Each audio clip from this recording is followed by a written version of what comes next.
a recent school board workshop in Sarasota. I became aware of this service and I wanted to bring it forward. Board Chair Bridget Ziegler brought up the idea of hiring a board consultant. Really to have someone to help us with certain things when it comes to keeping us away from the fire. The board, which flipped from predominantly Democratic members to Republican in August, has become known for its fiery meetings, board bickering, and politically charged public feuds. It's been distraction after distraction, and I don't want to continue that. So Ziegler proposed hiring help from Vermilion Education.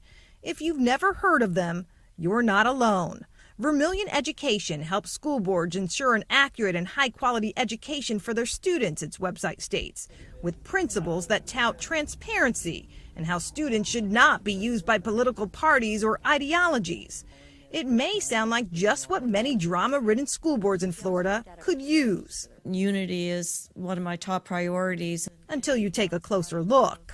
Turns out the 3-month-old company, which vaguely describes services ranging from guidance and communication to audits, was founded in Hillsdale, Michigan. Its resident agent, Jordan Adams, a former civic education specialist at Hillsdale College, the same conservative Christian college the DeSantis administration wants to recreate at Sarasota's new college.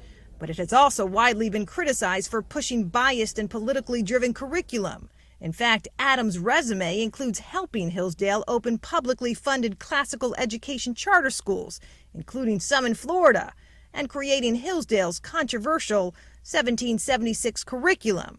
Last year, we discovered Adams was also paid by Florida to review math textbooks for prohibited topics, including critical race theory. Do you understand that that might look a certain way?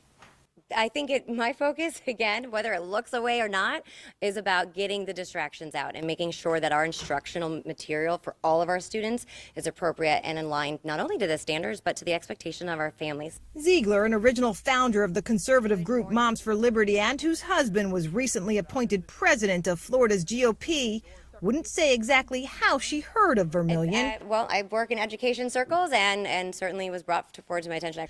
While she dismissed concerns that hiring the company could be viewed as inviting conservative Christian values into Florida public schools, she does see classical education as an opportunity for all students here. Why is it a bad idea to either consider how can we take pieces of that would align to our mission as a public education institution, that wouldn't imply any indoctrination of anyone's ideology, but get back to the core classical components of academics? I think it's worth looking into, and it sounds like the board also agrees. To bring this into Sarasota County schools at this time, I think is a huge mistake. Tom Edwards is the board's only Democrat and was recently targeted by the governor and Florida's GOP as a liberal school board member to defeat in the next election.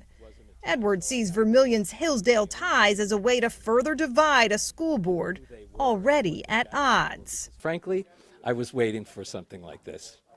Really? Can you imagine? I sit next to the wife of the chair of the Republican Party for the state of Florida. But if this consultant can ease those tensions, remains as unclear as its services. Even those convinced they can help can't quite explain how. Again, this is a very beginning, early discussion, but I'm all done, so thank you.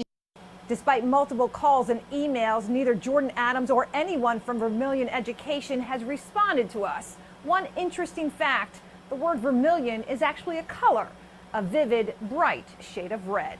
I'm Katie Lagrone reporting.